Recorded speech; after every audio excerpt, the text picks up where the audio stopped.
Good evening. Today is the 16th of March, 2026. Sorry for my tardiness. I'm usually a prompt person, but the freeways are not as great as one would expect it to be after having 77 degrees or 75 degrees just less than a week ago. And today, getting from Detroit, I was at a 100 Black Men event that we have our monthly meeting. Again, I want to thank Juwan Howard and giving us the opportunity to host our meeting at his bookstore, the Howard Family Bookstore today. So definitely my shout out to my guy, Juwan Howard, for giving us that opportunity. And what we did today, Quan and Chris, in honor of National Reading Month, I had a few Black authors present their books, talk about the motivation to write their books. Juwan was one of the ones that talked about his book, and then you had Darcel Brown, who is a operations manager now for the Umoja, because Juwan got the new job with the city of Detroit. And then we had Selena Turner, who also had a book that she was promoting. And the other author that was supposed to have been there today, Elijah Richardson, he stuck up in Traverse City with all the bad weather they have up there. So he was supposed to be home yesterday, but to get out of town. So we had 3 of the 4 authors. They did a great job. I'll post about it later. Nice crowd came out to support them. So it was a good evening. Unfortunately, it turned out to be not so great evening due to the weather trying to get here. So I want to thank you guys for being patient, and shout out to Attorney Vanessa Moss, who's online, and she sent the message out on my behalf. And Dominique Richmond, I want to thank you for joining us this evening. And Quan, you've been here before. Chris, this is your first time. So what happens, comments will come across the screen as we are engaging in the conversation. And then as you see comments, if it's directed towards you, we will pause to give you an opportunity to address the comment. If it's directed towards you, if it's a general comment, then we will make it a part of the conversation. And as you both know, 5 weeks of March, 2 weeks in April, I will be focusing on National Reading Month and the issues of education, reading proficiency, and literacy.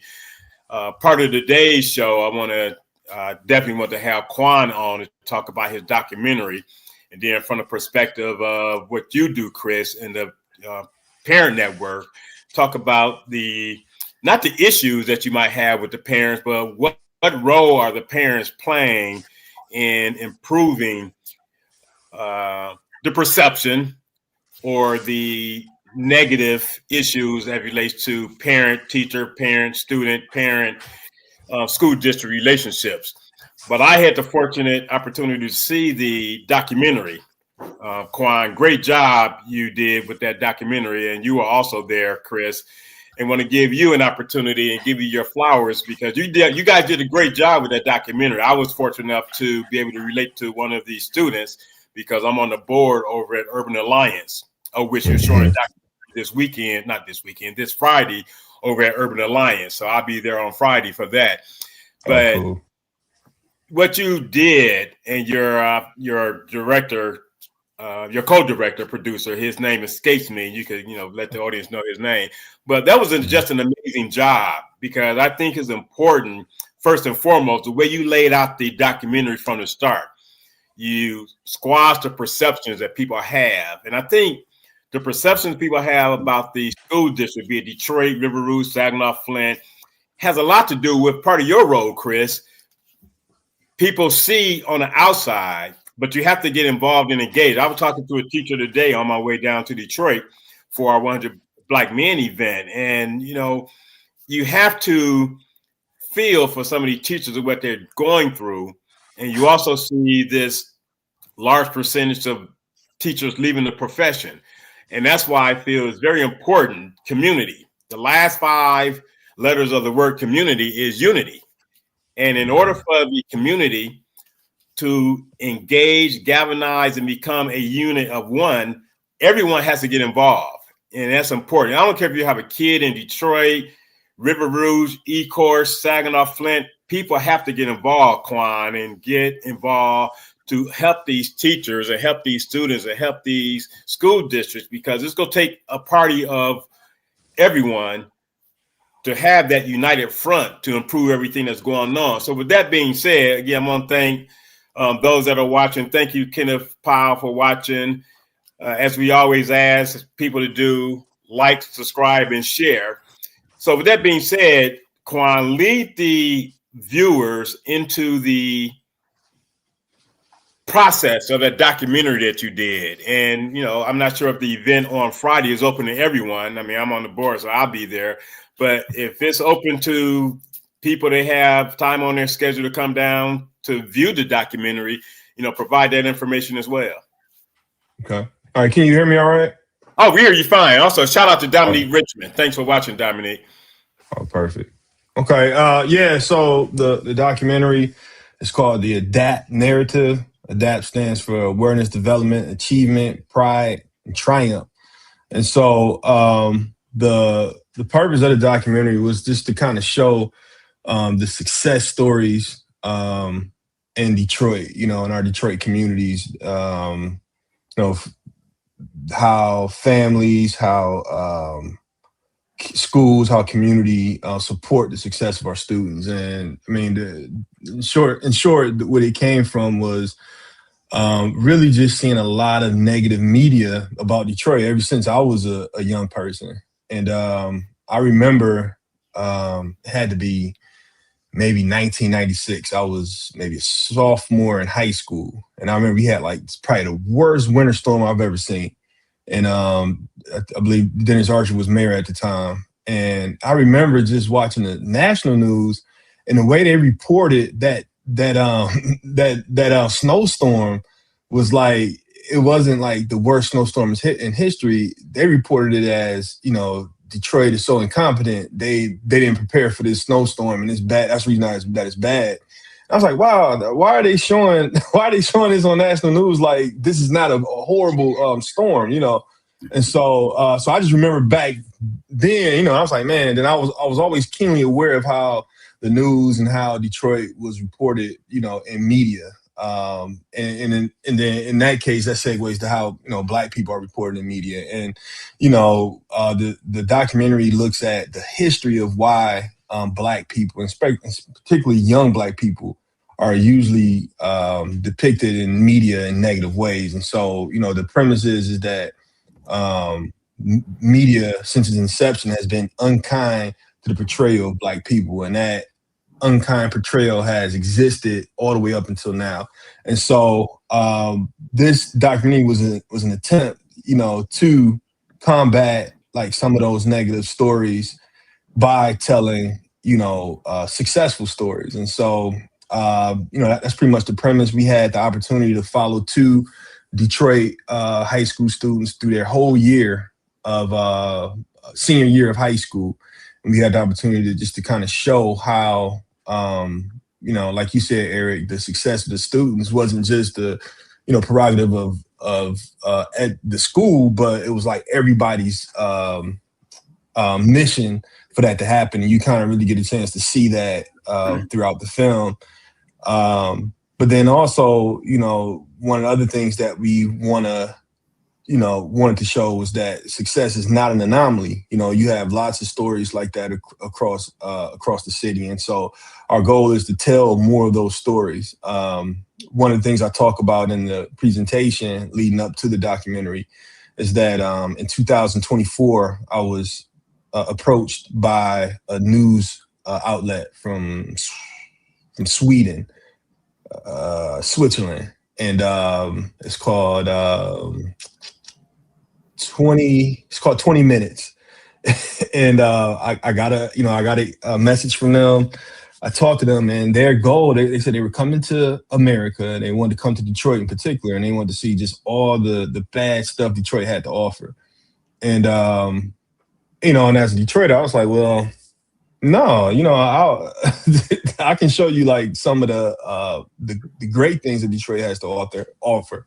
And so I actually offered to take them to a program called Be More Radio.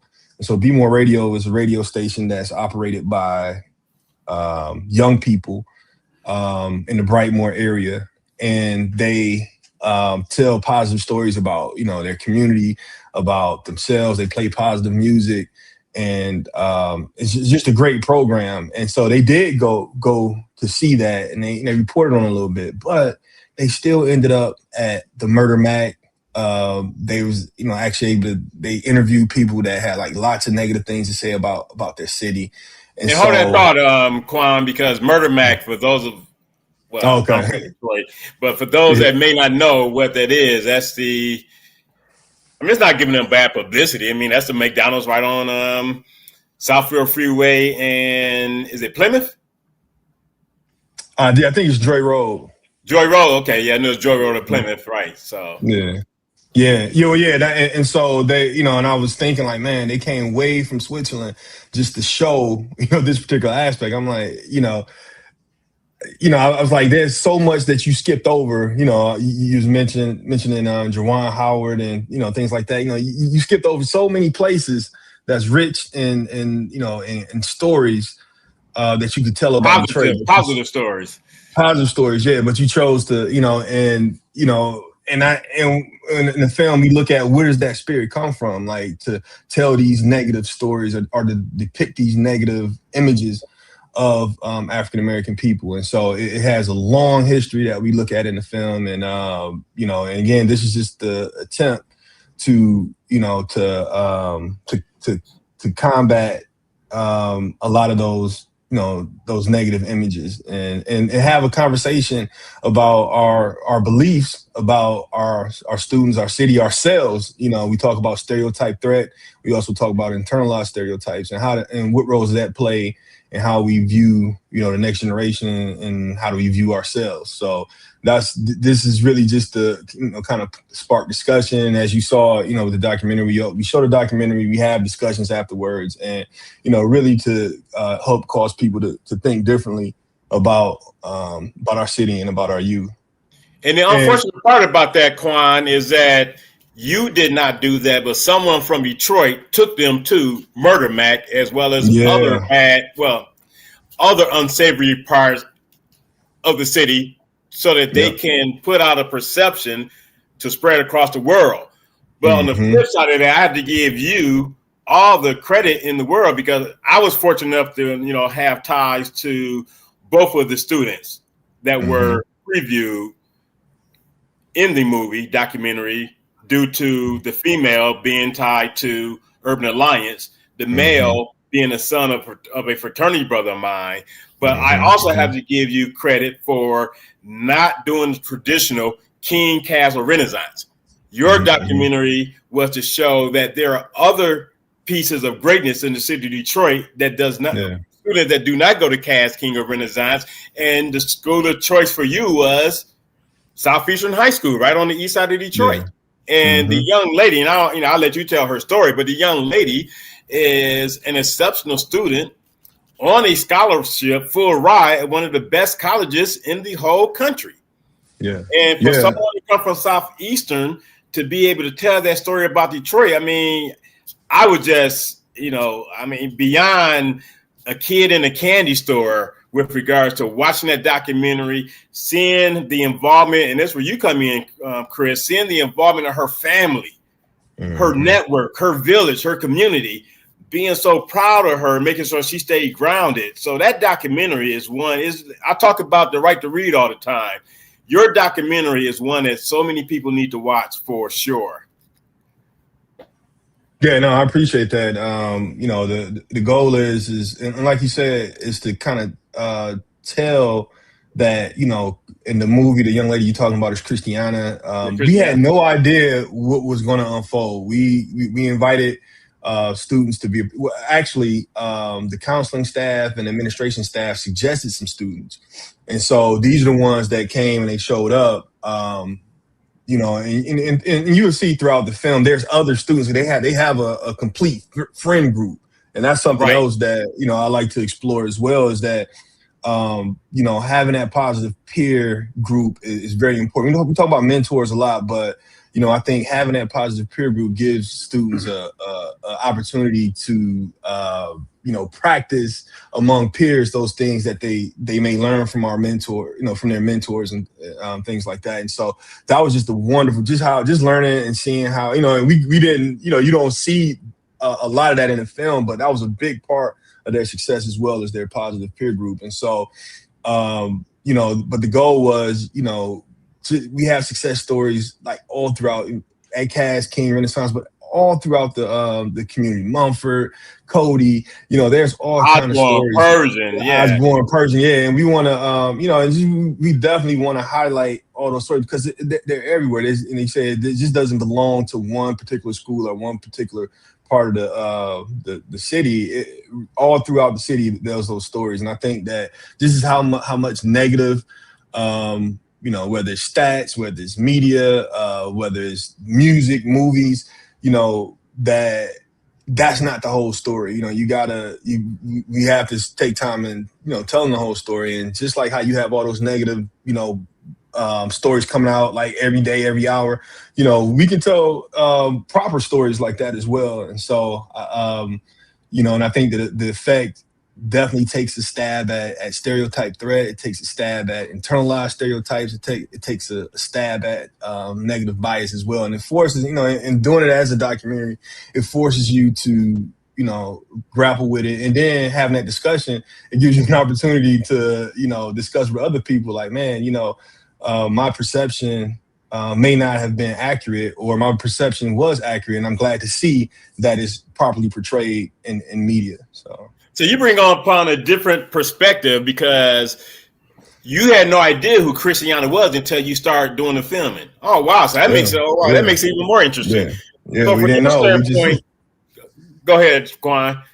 No, I said we just didn't know. We just they signed off, the families. I talked. I called the parents, and they was like, "Hey, sure, you can." We really were a part of their lives for this filming, and so we would come in. We would spend hours. We got like over 150 hours worth of footage of just seeing them at home, seeing them at school, seeing them at different functions, interviewing their parents, interviewing their mentors, interviewing the community organizations that they're a part of, and so we had to whittle that 150 hours down to 55 minutes, but yeah, we didn't know, and then as we went forward and, as things unraveled about what they were doing, what their plans were and why those were their plans, we were proud and amazed and shocked, just like the staff, the people viewing the film would be.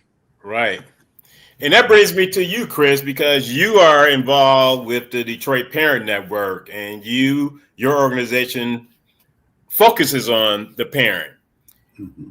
Once you saw the documentary and saw how involved her community was, particularly her mom, her grandmother passed away during the course of the filming, if I'm not mistaken, and her aunt, and even family members were there. And then there was a teacher, I think, dating back to elementary school that has always been in her life. If my memory serves me right, I see you nodding yes, Quan, so that I guess I'm telling the story correct. How does that validate the work that you do, Chris? Because your job is to definitely get the parents involved in the importance of the educational process of their kids. Absolutely, Eric. The film was groundbreaking. Brother Quan and Jonathan Chatton, the director of the film, and the producer, together, and I've done some work with Jonathan, and he's deeply a part of this work. But absolutely, not surprised and just overjoyed that these stories get told, because we know that if we leave it to others outside of our community to tell our stories, they will never get told. DPN was Detroit Parent Network was started over 2 decades ago with that very premise in mind, that our parents are here, they just need help, right? Society has shifted. We don't have the same traditional community networks that we used to have. where everybody grows up looking out for each other. If you were a single mother, you just ask the old lady across the street what to do, and she would tell you, and those types of things. And the woman that was most involved at the school would tell you when to show up for PTA meetings. And, you know, we had those informal community networks in which communication, you know, was made between families, you know, informally, right? Just at the grocery store, at the corner store, whatever. But we know that over time, you know, with flight out of the city, that our communities no longer had those networks. And so the founder of the Detroit Parent Network, Tanya Allen, who then became the president of the Skillman Foundation and now the McKnight Foundation in Minneapolis, created the Detroit Parent Network over 2 days ago. And so the Detroit Parent Network was rooted to be that support for those families who didn't have those networks. And what you find in this work is, while there are a lot of challenges that many of our parents just don't know what to do, but you also find in this work parents who are fiercely involved in their kids' education, and bringing those two together, right? Average everyday parents who are fiercely involved and average everyday parents who are not involved together, and to help them share their stories and to share resources and to share ideas and to share things that they don't understand is fiercely important. And we see it all the time. I mean, we never have a problem with having those meeting and understanding the challenges that those parents face. And we never have a problem with bringing them to the table and helping us advocate for parents, and not only in the city of Detroit, but now across the state. DPN is now involved with parents in Flint, as well as Pontiac, as well as Grand Rapids, Ypsilanti, and Lansing. Because the same problems exist, right? How do I become more involved? And most people get in, you know, DPN is an advocacy agency, a parent advocacy agency. And most people get engaged with advocacy either through a health challenge or an education challenge, right? The first place they say, I got to do more, is if something is going on with their child, either in health, education, or a family member in health or education. When they know there's got to be something more than what maybe they're just hearing from a tired teacher or a principal that may not be available because of the, you know, the workload that they have.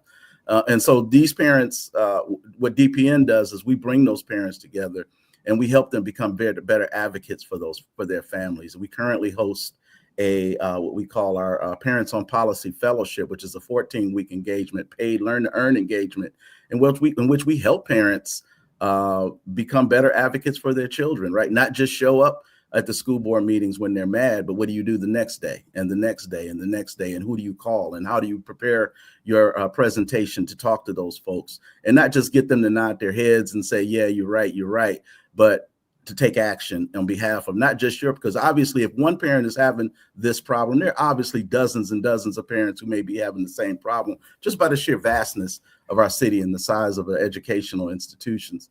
And so our goal there is to make sure that those parents have a support place and a support network to overcome the obstacles that may impede their children from pursuing further education, whether it be passing to the next grade, whether it be reading, whether parents with special needs students don't understand what an IEP is, whether the problem of why their student is not going to school is because they don't have a washer and dryer, they don't have the clothing that's necessary because of income insecurity. You know, DPN is there to help parents find those resources. And so to see this show and to see this movie just affirms the work that's being done at the Detroit Parent Network. And by parents, whether you're part of the network, whether you're part of a PTA, whether you're part of your school's parent group, parents are there. You know, they just had the mayor just held one of their listening sessions around education the other day. And I woke up Saturday morning and I was like, ain't nobody coming here. It's raining like cats and dogs out here, you know, thundering and lightning.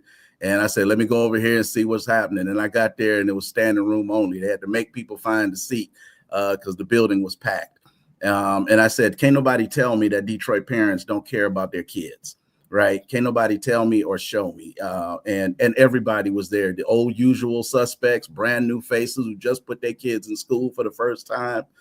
Charter schools, traditional public school, private school parents, community organizations. You know, we were all there in support of a yet another initiative to make this work, right? We haven't seen things that work and we've engaged, but we also have seen things that have worked.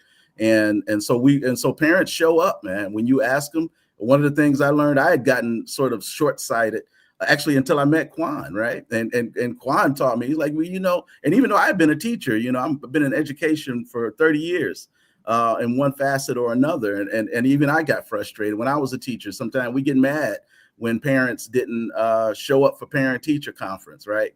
And then we learn that they show up for plays and everything else. And so we decided when I was a teacher, just, you know, how do we make that? If they're showing up for the plays and the basket and the sports events, how do we turn that into an educational opportunity? And we did some of that with the Detroit Parent Network. They'll come out when we say we're doing free hustle lessons. So in between the hustle lessons where they sitting down resting, you know, we called it edutainment, like come out, have a little fun, learn a little something, and then we talk education during the rest breaks.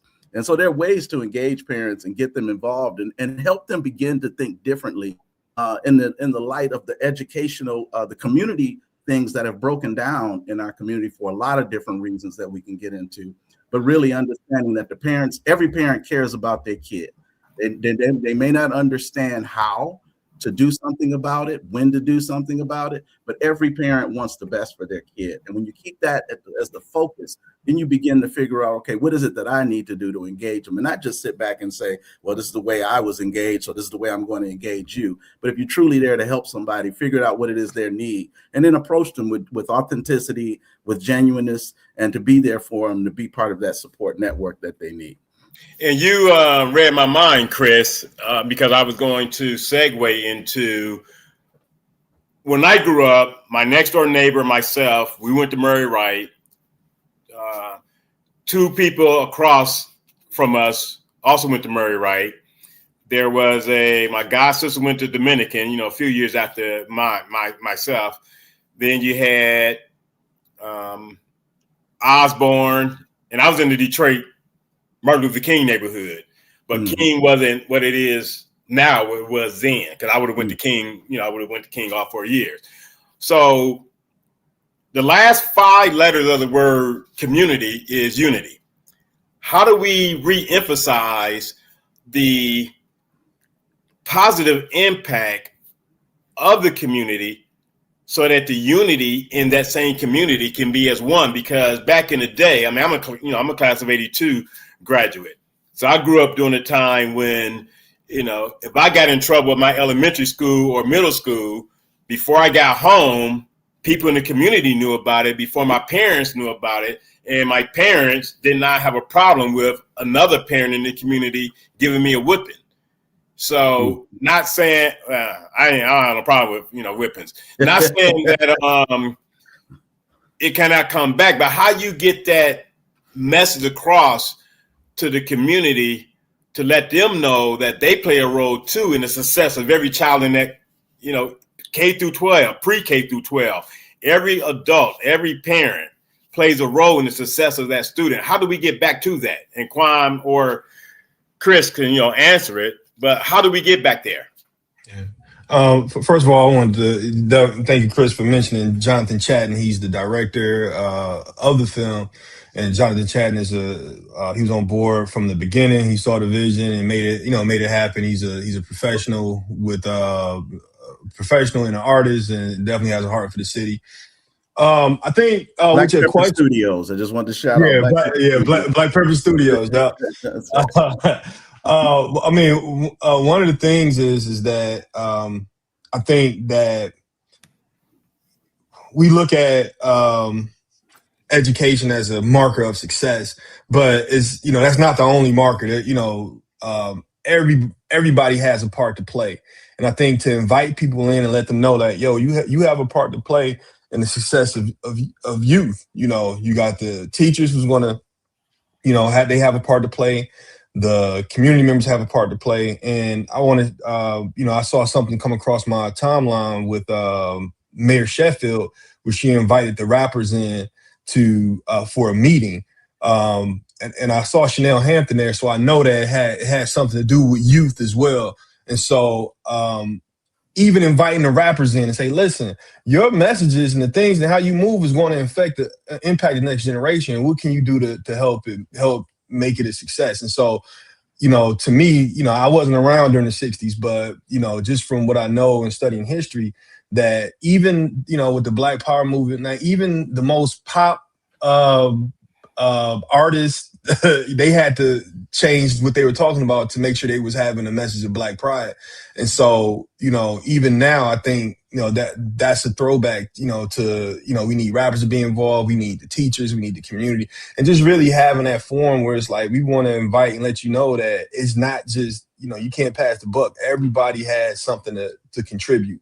Even if you don't think you have anything to contribute, you have something to contribute. And Chris mentioned that, we met each other.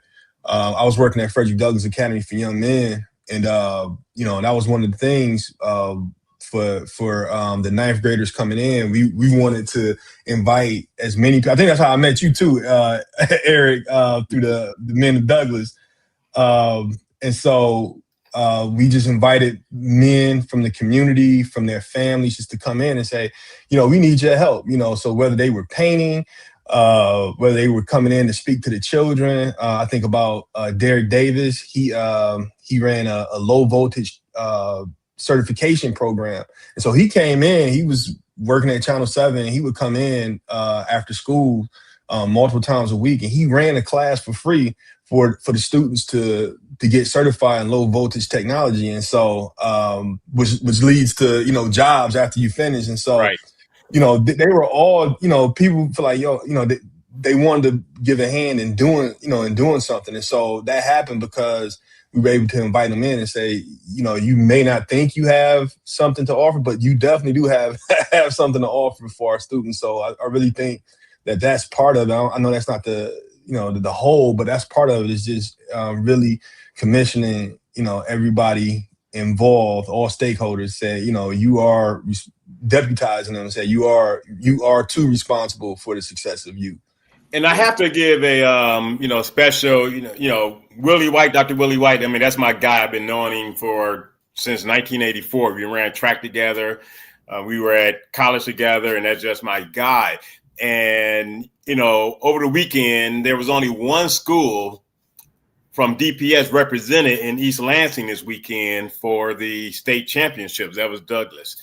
So what you all were doing back over there, Quan, when I first met you, then you have Dr. Willie White, you have Pierre Brooks, who's doing an amazing job.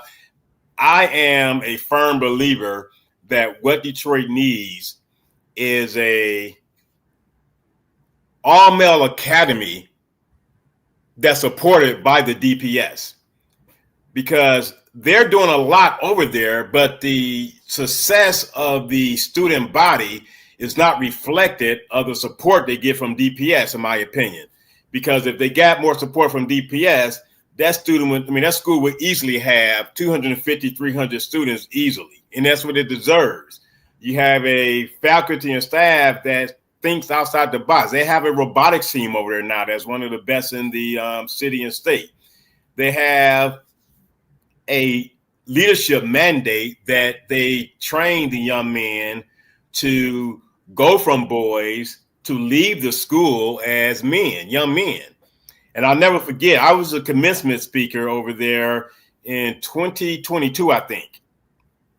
Yeah, 2022. I was a commencement speaker for the graduating seniors. And it's obvious the support they have from the students, as well as who are their peers, but the parents, because most schools, when they had a graduation, because Frederick Douglass is small enough, you can have the students at the graduation as well, the peers. And it's a great example, particularly for the 11th graders, because they will be the ones walking across that stage a year later. So to have all of the student body, the teachers, the parents there was just amazing. Of course, there was a representative from DPS board at the time, but I'm telling you, Douglass has the potential to be on the same level as Catholic Central, UAD, Cranbrook, Brother Rice, if they invest in that black male population. Because I'm also a firm believer, I truly feel if they were to have a border school for males, it would be a major success. And that was an idea that Kwame Kilpatrick had talked about, former mayor, that was, swept up under the rug. People didn't think it was a good idea, but I think that would be an amazing idea, particularly considering the state of black boys and men in America, I think that would be a major success. I mean, Detroit Loyola, what Catholic is that? Catholic or is that charter? Is that Catholic? It's Catholic. You know, and look at the success they're having, not just in the classroom, but even with their sports. And they only have about maybe 200 students over there, and it's a public Catholic school that's a contemporary to the other Catholic school in the city of Detroit, UD Jesuit. And you can have a public school that is just as successful as both of those schools. And you have a comment in the comment section, Chris. Miss Sheila, thanks for joining us this evening, Miss Sheila. I love DPN. I supported you guys in the beginning with special needs perspective. Keep up the good work. So that lets you know that people are paying attention to what you all are doing over there, Chris. Yeah, absolutely. You know, and reflecting, you know, I did some work with Quan over at Douglas, and that work was groundbreaking. I was there partially with the previous principal, and then partially with Dr. White. And you know, Douglas in and of itself is groundbreaking, and the concept of border schools was way before Kwame. Kwame would think was still in college when we first started talking about housing students back in the early 90s. But definitely it was something that that Detroit Public Schools has worked for historically, realizing the challenges that faced us. One of the things, and Quan hit on a few points, one of the things that I'm always reminded of as an extension of the word community is common unity, right? And so we find that common unity. How do we find that common unity? And we have to be creative about it, right?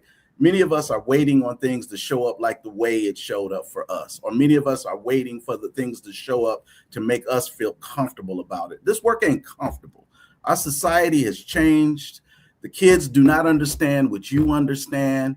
The things that educational systems and students and teachers have to deal with now are nothing like anything that we encountered, right? And so for us to apply the same perspective and knowledge base to this problem that we're facing in the same fashion that we experienced it is ridiculous, right? Just to say the least. The times have changed, and most of us of our age, and Quan is a young brother, but I'm in your boat, Eric. I'm an 84 graduate. So it's nothing like that. It's nothing like when I taught in the 90s, right? I was making sure kids wasn't listening to Biggie Small and Tupac in the 90s. That was my biggest worry, right? And the drug dealers on the corner, obviously, and giving them guidance. And so we have to be very creative about how we engage our students. And if you're not up for the challenge to engage them directly, then write a check, right? If you got a great job and you living comfortably, write a check to Quan, write a check to Douglas, write a check to whoever you feel is doing the best work in your nonprofit. I don't care what it is, write a check.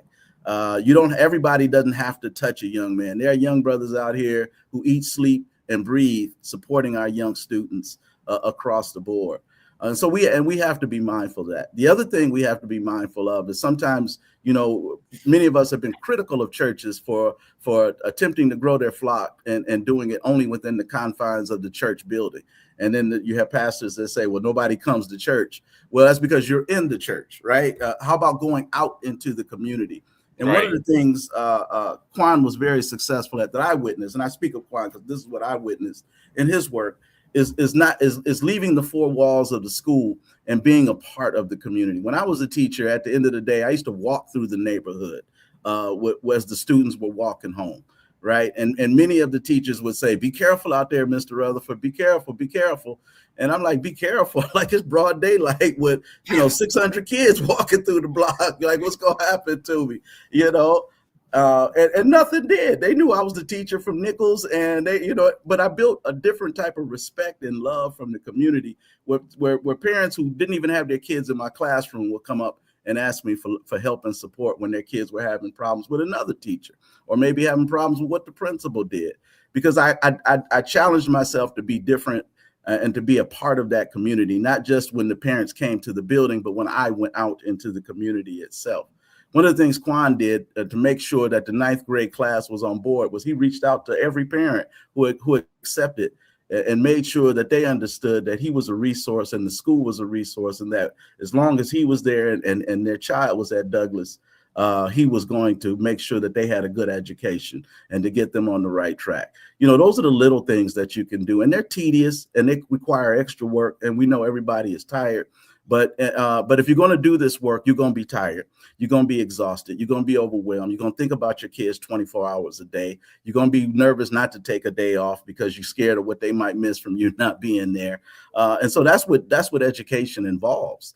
And so, you know, reaching out and being in the community and out and, you know, go visit the church, go visit where the kids playing basketball on the weekend. I'm not saying you got to be their mentor, you got to be their second parent.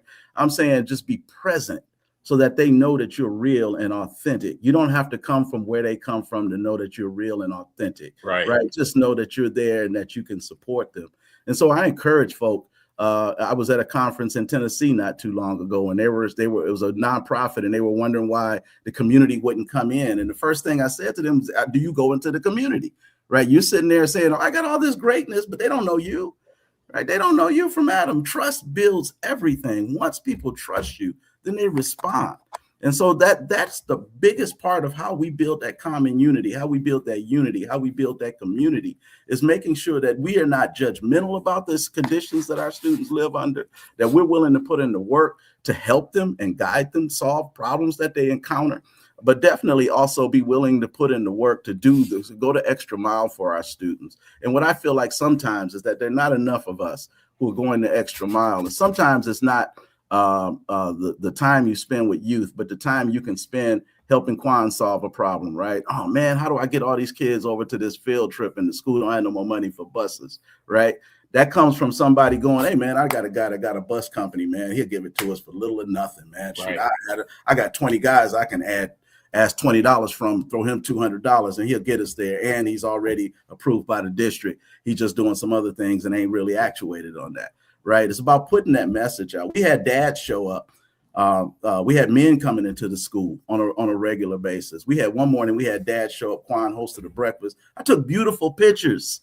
Right. We had a photographer and everything of men walking their children to school. Right.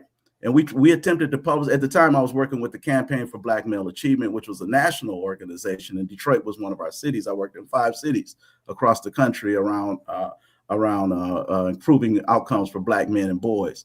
And one of the things we did is we captured it. You know, we were brilliant about capturing those moments that people don't see. I've probably got 100 pictures of Black men and their kids. You know, we had some Black men, we asked them to volunteer.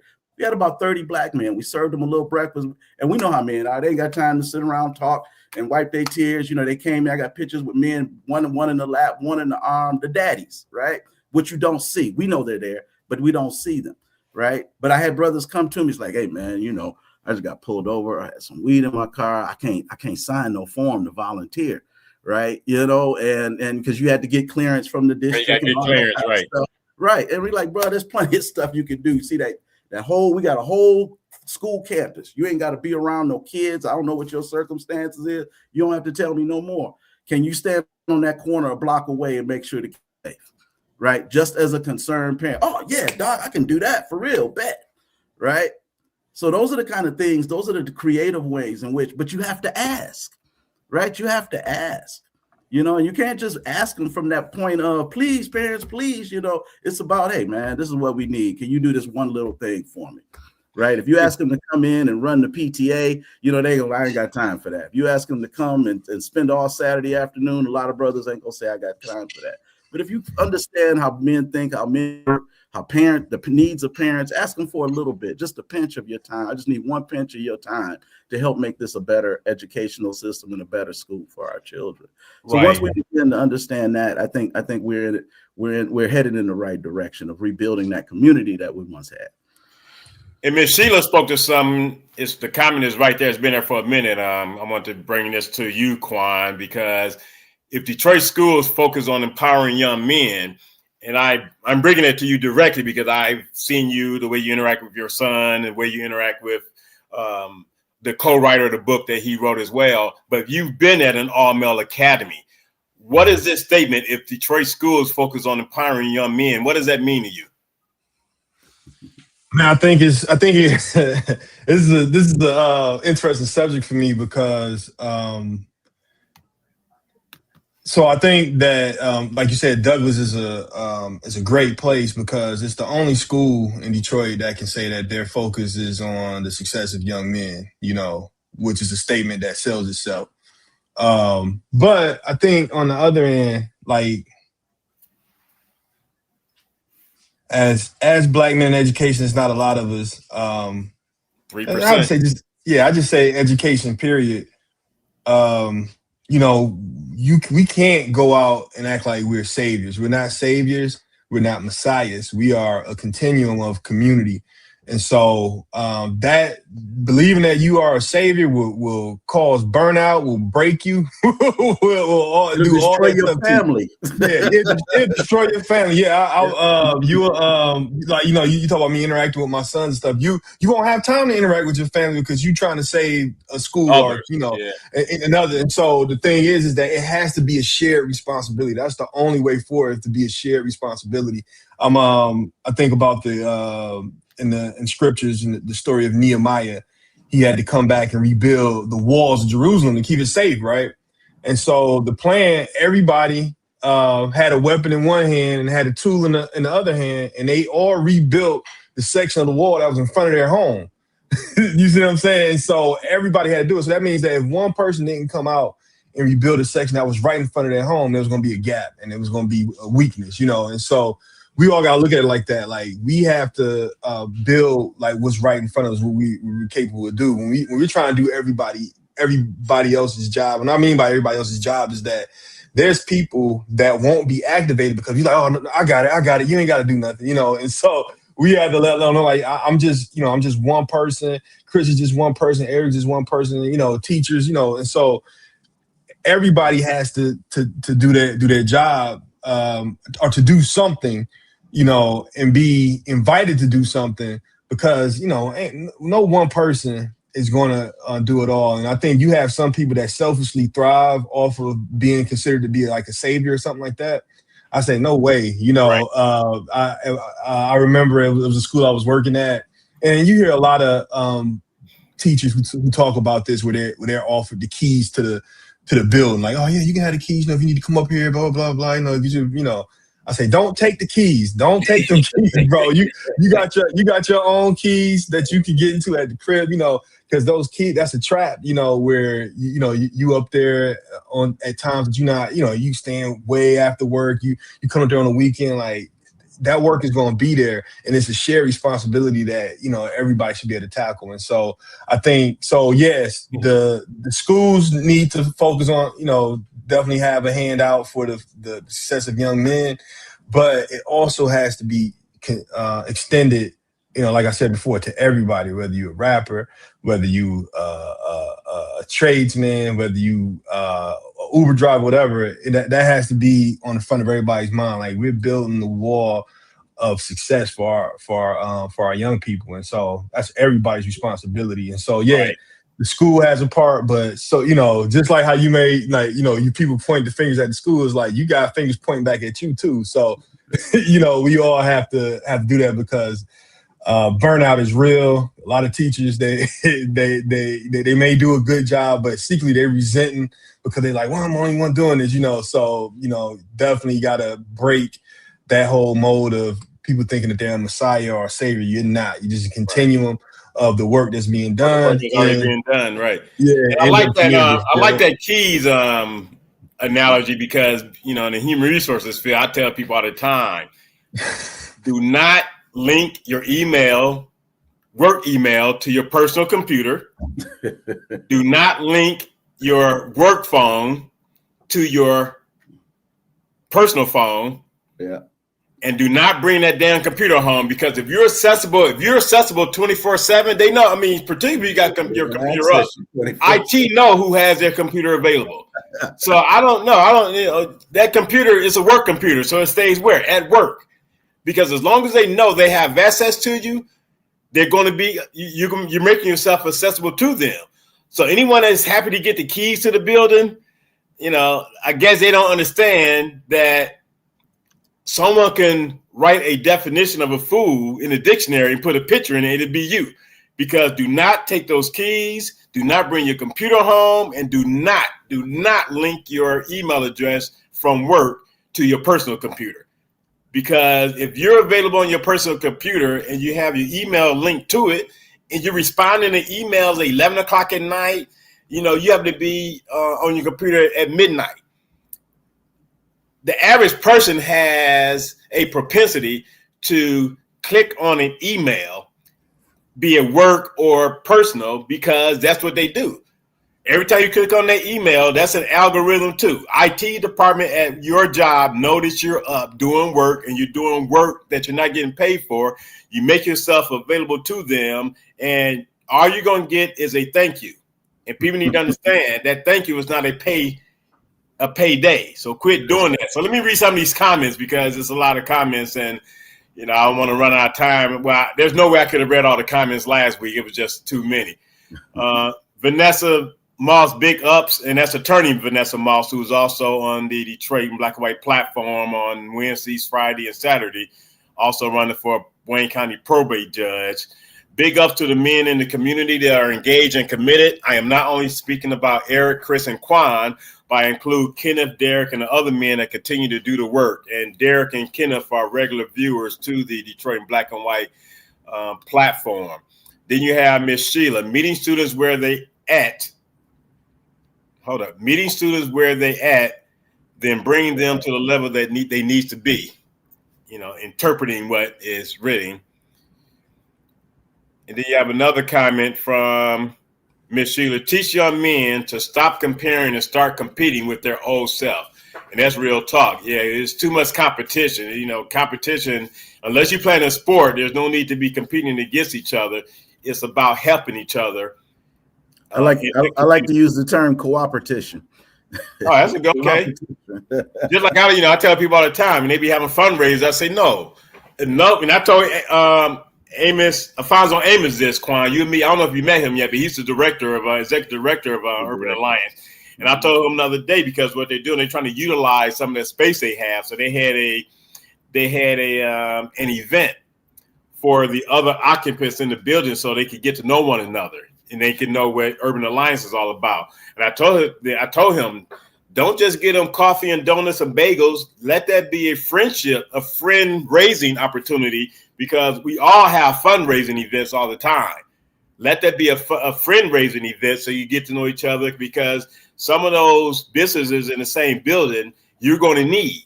So develop a relationship with them so that they're willing to support you on some of the initiatives that you have going on. And they have a lot of initiatives that you will see for yourself when you get there on Friday. Quan, we're doing some great work over there, and they're doing some great work because they work there. I'm only on the board. My main focus has always been middle school and 9th and 10th graders, a rewarding job. To that point, I tell people all the time, it's also important to get those middle school Black boys, 6th, 7th, and 8th graders, because they're stepping into a new world at the end of the 8th grade, going on to 9th grade in high school, that they need to be prepared for, but you have to prepare them starting at the 6th grade. That 3-year process of being in the middle school is the most opportune time to really mold a lot of these young Black boys and prepare them for what they're getting themselves into in high school. So by the time they graduate from high school, they are not just young men, but they are actually men, because at 18, technically you grown. Your parents say, I don't know where you're going after that. You either army, job, but you're doing something. You're not going to just be around here doing nothing. So yeah, that middle school age is 6, 7, and 8 is very important. Ms. Sheila has another comment. Once students trust you, spot on. They would not only listen, but follow your lead. That's and I'm sure both of you can speak to that, because that's real talk. Once you build that trust, it's two things. You have to build the trust, but you also have to let them know that they are being loved, because we know, let's keep it real, a lot of these kids are coming from households where there's no love. And I tell people this all the time. I did not hear someone say, I love you to me for the first time until I was in college. That was a girlfriend. I know my parents loved me. I mean, I was in a 2-parent household. They loved you, but did they ever say it? No, I didn't hear that until I was in college. I was third-year student at Eastern Michigan University, technically a junior because I had transferred to Eastern, but that was the first time I ever heard someone say "I love you," and that was a girlfriend or a friend I was friends with. Yeah. As they say in the South, a friend girl, right? Girl, yeah. I think that time is undefeated. Like I could, I've been teaching for 23 years now, and so I started off teaching middle school, and so my middle schoolers now are like in their 30s that I taught then, and so things that like they will remember you, and the lessons, the life lessons, as well as the academic lessons that you teach. It may not, you may not hear nothing about it then, you might not see results then and there, but I've been definitely blessed to live long enough to see these students doing great things, and they'll come back like, Mr. Neloms, man, I remember just how you did this or how you did that, or you was a great influence, and you're like, oh, I wouldn't even know, I didn't know it, what I'm saying? I was still trying to learn the teaching game myself and what it means to be a teacher, and so so those things, the seeds that you plant, you're gonna see the effect of it soon. I mean, when I say soon, I mean that time just goes that fast. You look up, it's 20 years later. It's 20 years later, and now you have. I mean, I can say I've taught thousands of students. Just over the years, and so all that. My biggest fear as a first year teacher getting into the profession, I was like, I never want a student to come back and say, I sat through your class for a whole year and I ain't learned a doggone thing, or you was the worst teacher I ever had. I never wanted that to happen. And so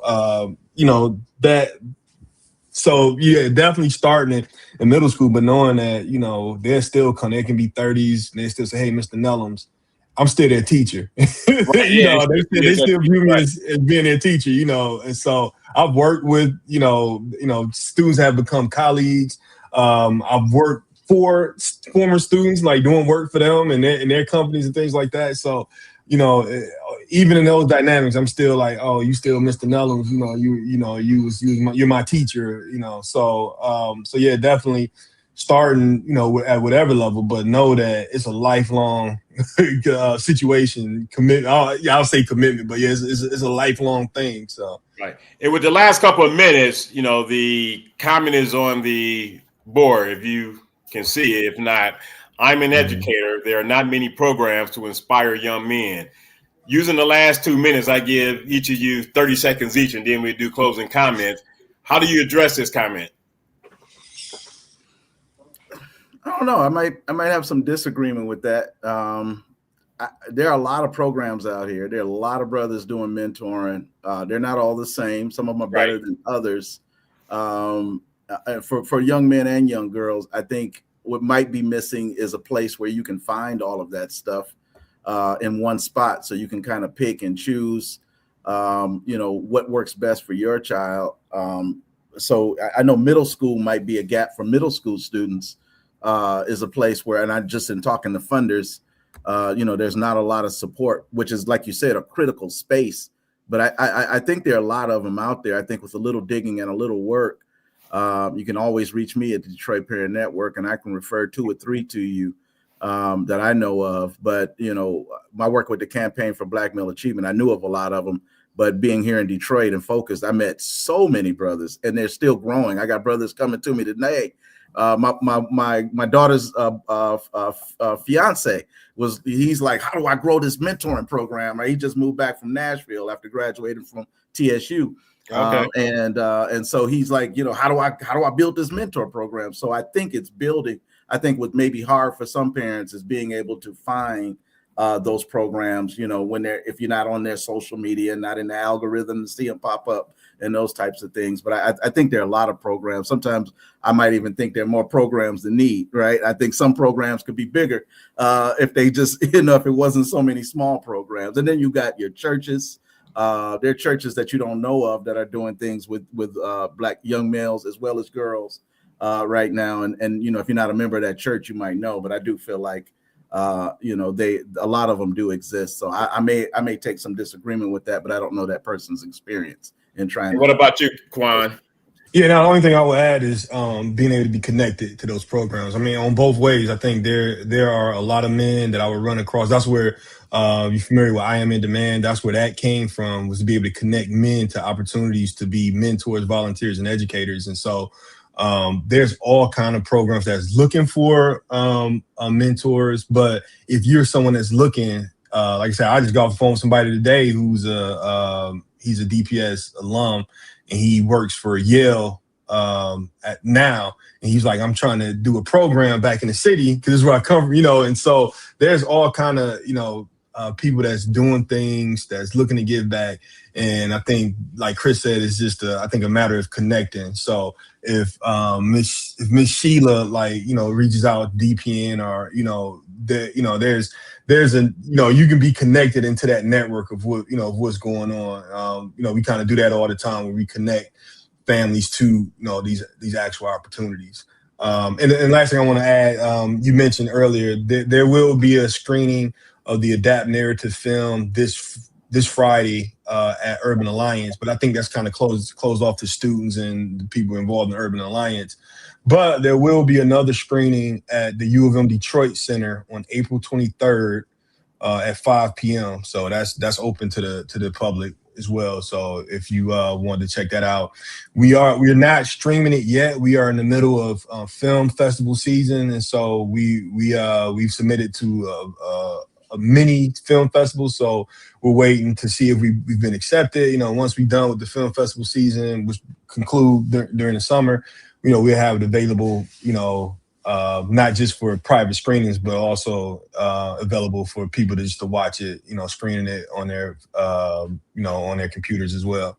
All right. And give me the information for April 23rd. I'll put it out on my network, Quan. I do that. Perfect. And Okay. Ms. Sheila says she will reach out to you, Chris, regarding Looking forward to it. Programs for young men. Without a doubt, I appreciate both of you. I love you, and I cannot say how much I appreciate you. And again, I'll see you on Friday, Quan, and I'm sure we'll cross paths again soon, Chris, as well. But I appreciate you taking your time out of your schedule to be a part of this very important conversation.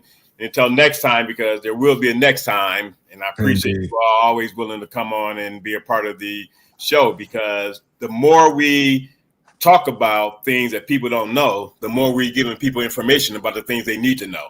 So I appreciate you both. All right. Thank you both. Thanks, Eric. Thank you. Thank you very much. Yeah, love you both. Yeah. All right. Enjoy the rest of the evening and week. Absolutely. All right now. Peace. Peace.